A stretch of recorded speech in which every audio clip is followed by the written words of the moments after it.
수영장에서 수영하는 것과 흐르는 물에서 수영하는 것이 다르다는 것을 알 수 있습니다. 특별히 물살을 따라서 내려가는 것과 물살을 거슬러 올라가는 것과는 엄청난 차이가 있다는 것을 알 수가 있습니다. 우리의 신앙생활도 분위기에 휩싸여 가는 것과 분위기를 거슬러 올라가는 것은 굉장히 다르다는 것입니다.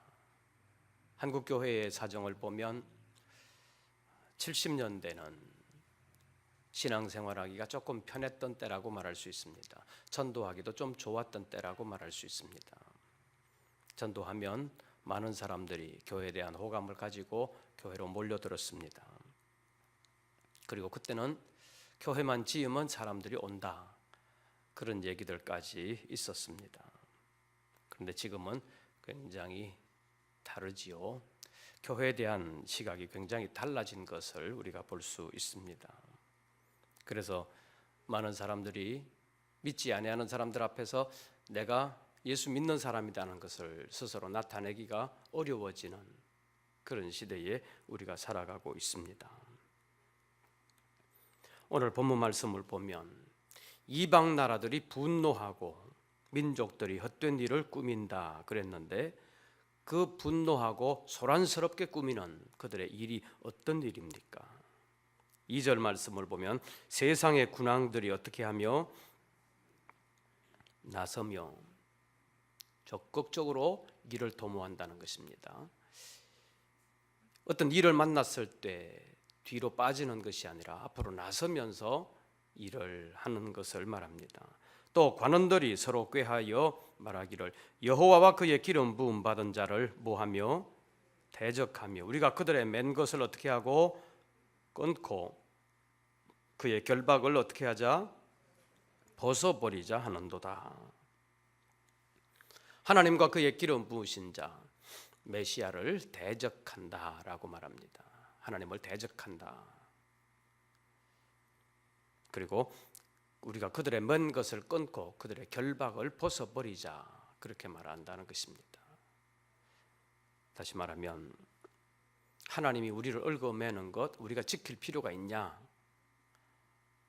하나님이 얽어맨다고 한다 할지라도 우리가 안 받으면 되지, 그런 생각입니다. 그러니까 하나님의 명령이 뭐 그렇게 중요하냐? 하나님이 있냐 없냐, 거기까지 나아가는, 그리고 더 나아가면 하나님은 없다, 그렇게 하나님을 대적하는 존재들이라는 것입니다. 그런데 그들이 어떤 사람들인지 보십시오. 2장 2편 1절을 보면 어찌하여 누구들이 이방 나라들이 분노하며 또 누구들이 민족들이, 2절 보십시오. 세상에 누구들이 군왕들이 또 누구들이 관원들이, 한두 사람이 아니고 이방 나라들이, 여러 민족들이, 그리고 세상의 군왕들이, 여러 관원들이 다 여호와와 그의 기름 부음 받은 자를 대적한다고 말합니다. 그리고 우리는 그들의 말에 얽매일 필요가 없다. 우리는 스스로 우리의 모든 것을 결정할 수 있다. 그러니까 우리 마음대로 할 수 있다는 것입니다. 굳이 매일 필요가 없다는 것입니다. 그들이 볼 때는 예수 믿는 사람들이 매여 있다고 생각합니다. 하나님을 섬긴다고 하는 사람들이 어떤 신앙적인 굴레에 매여 있다라고 생각합니다. 그러니까 우리는 매여 있을 필요가 없다. 맨 것을 끊고 그 결박을 벗어버리자라고 말하면서 하나님을 대적하고 있습니다. 이럴 때 하나님을 경외하는 마음으로 하나님의 말씀에 순종한다는 것, 그렇게 쉽지 않습니다. 주님을 알지 못하는 사람들, 그리고 주님을 믿지 아니하는 사람들, 더 나아가서 주님을 대적하는 사람들이 득세하는 세상에서 믿음을 지켜나가기가 쉽지 않습니다. 그들은 적극적으로 주님을 대적하고 있습니다. 세상의 군왕들이 나서고 관원들이 스스로 꾀하면서 여호와와 그 메시아를 대적하고 있습니다. 네, 그런 상황에서 주님을 섬기면서 조용하게 살아간다는 것이 쉽지 않다는 것입니다. 그런데 그때 하나님은 어떤 태도를 취하는지 4절 보십시오. 이방 나라들, 민족들, 세상의 군왕들, 관원들이 하나님과 그 기름 받은 자를 대적하고 있는데 그들이 모든 것을 할 수 있는 것처럼 우리가 하나님께 제약받을 필요가 있냐?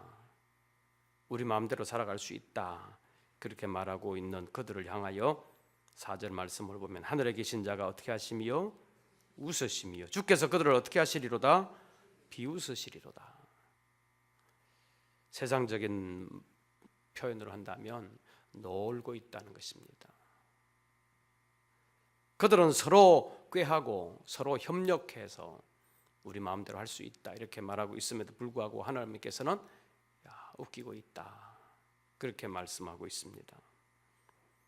그리고 5절 말씀해 보면 그때 분을 바라며 진노하사 그들을 놀라게 하여 이르시기를 내가 나의 누구를 왕을 내 거룩한 산 시온에 세웠다 하시리로다.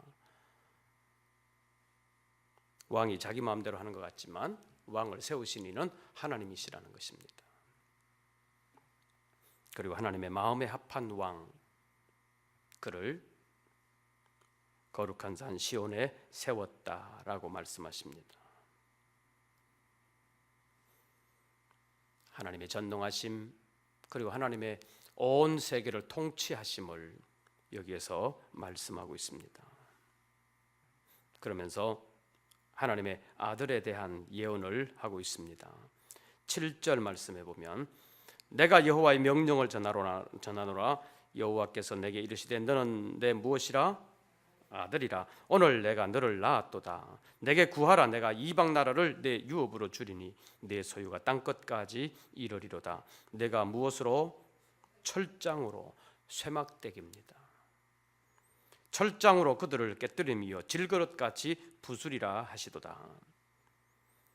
이방 나라들이 분노하고 민족들이 흑사를 경영하면서 여호와와 그 기름 부음 받은 자를 대적하고 있지만은 그들의 위세가 굉장히 큰 것 같지만은 하나님께서는 온 세계를 다스리시면서 아들에게 철장으로 세상 나라를 질그릇 깨트리듯이 깨트릴 수 있는 권세가 있다는 것을 말씀하십니다.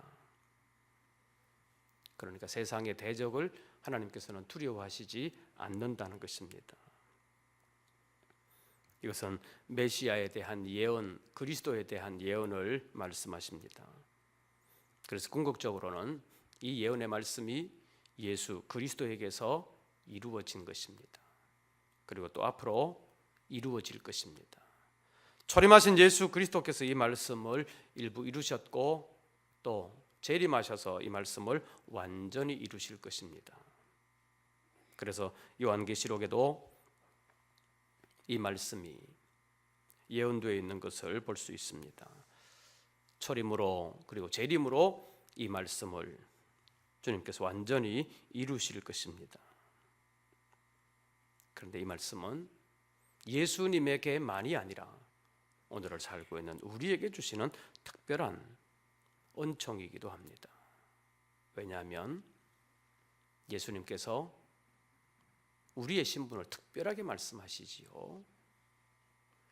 예수님께서 친히 하나님을 향하여 아버지라고 부르시면서 내 아버지다, 하늘에 계신 내 아버지다 이렇게 말씀하셨는데 우리에게 기도를 가르쳐 주시면서도 하늘에 계신 우리 아버지여라고 부르라고 말씀하십니다. 하나님을 아버지라고 부르라고 말씀하시는데 그것은 우리는 하나님의 누구라는 것을 가르쳐 주시는 것입니까? 하나님의 아들이라는 것입니다. 너는 내 아들이라. 오늘 본문에 그렇게 말씀했는데 예수님께서 우리에게 너희도 하나님을 아버지라고 부르라. 다시 말하면 아들이 되었다는 것입니다. 요한복음 1장에서 말씀하시지요. 그리스도를 영접하는 자, 곧 그 이름을 믿는 자들에게는 하나님의 자녀가 되는 권세를 허락하셨다고 말씀하십니다.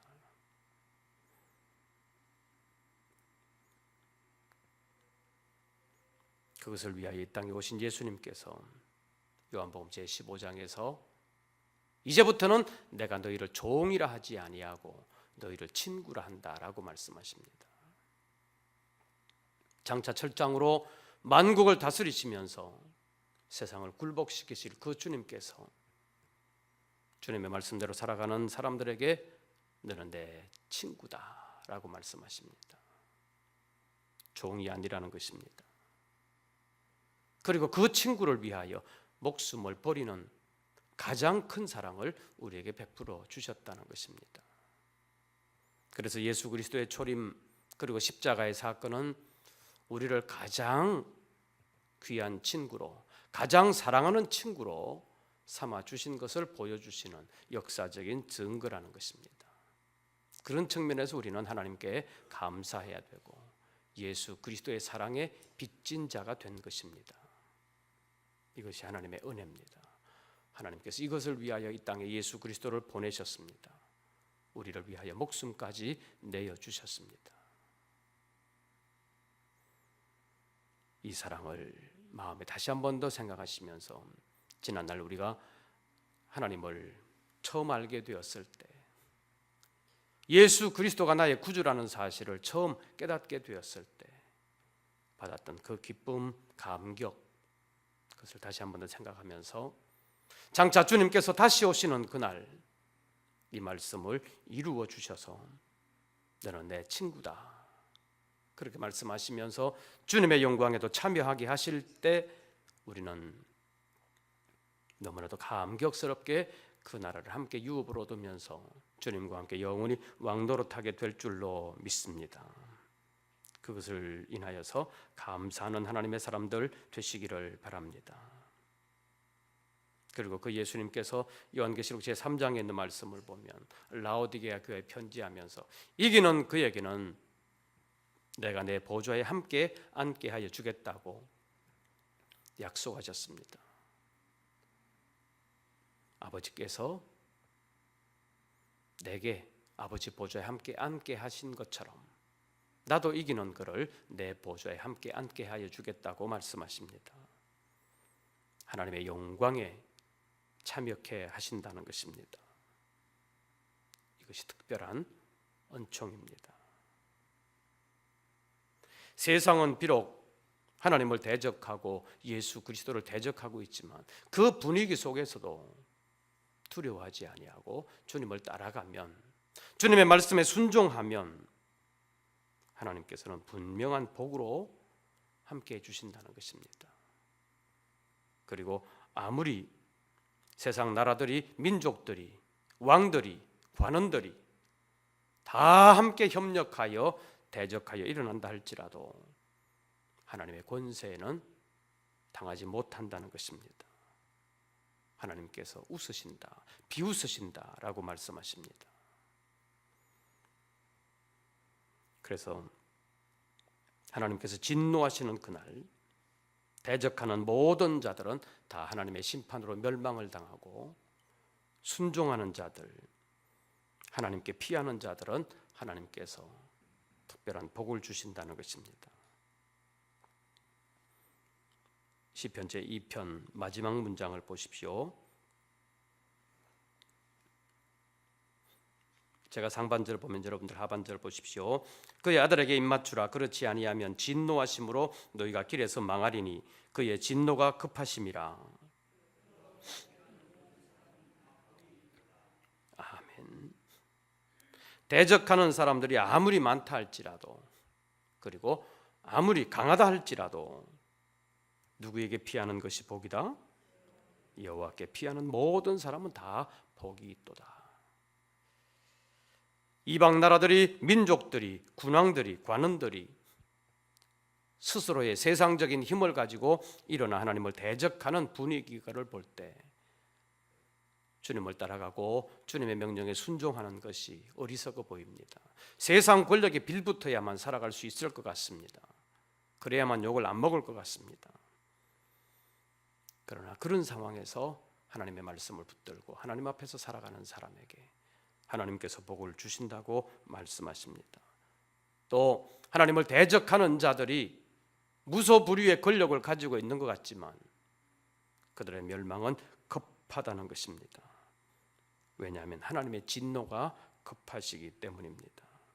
그래서 그의 아들에게 입맞추라. 그렇지 아니하면 진노하심으로 너희가 길에서 망하리니 그의 진노가 급하심이라. 주님께서 진노를 나타내시는 그날에는 도망갈 기회도 없다는 것입니다. 도망갈 시간도 없다는 것입니다.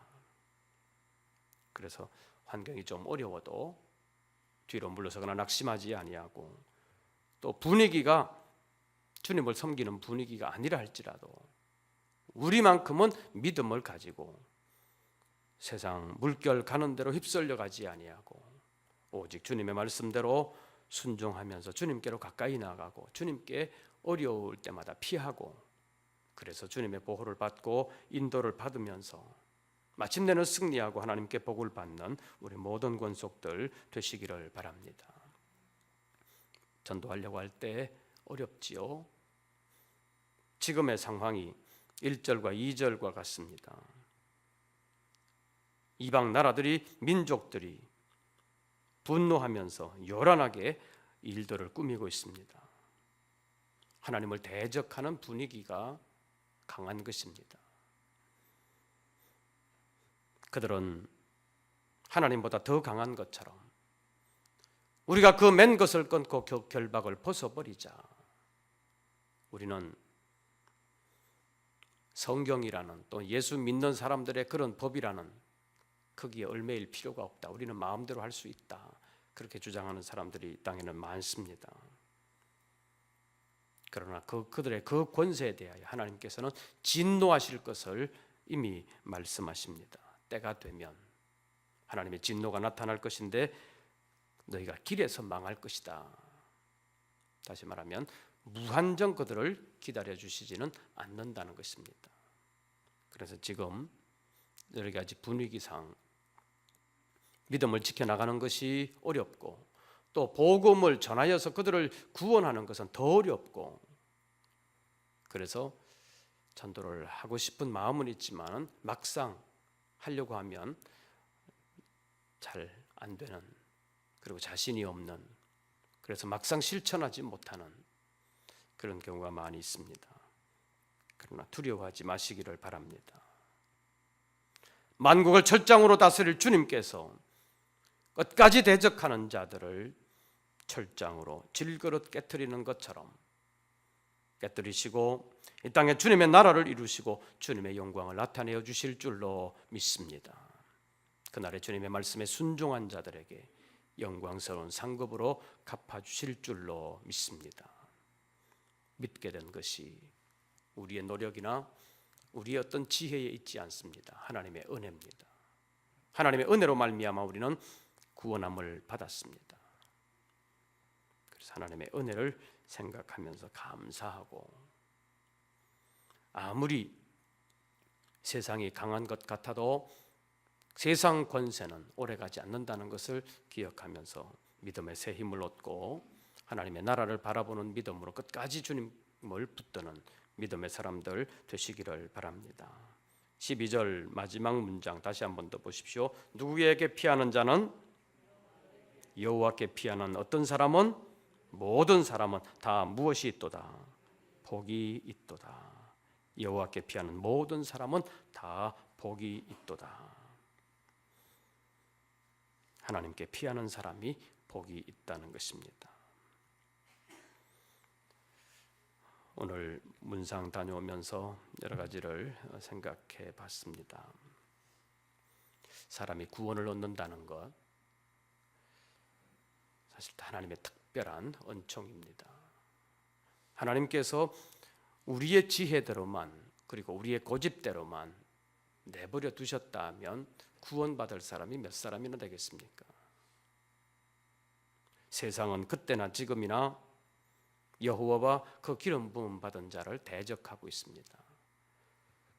그들이 맨 것을 끊고 그 결박을 벗어버리자라고 말하면서 자기 마음대로 하려고 하는 사람들이 대부분입니다. 아이들 보십시오. 태어나서 조금만 자라면 자기 마음대로 하려고 그러지요. 육체적으로 조금만 힘이 생기면 자기 마음대로 하려고 그럽니다. 그리고 지식적으로 조금만 힘이 생기면 자기 마음대로 하려고 그럽니다. 경제적으로 조금만 힘이 생기면 자기 마음대로 하려고 그럽니다.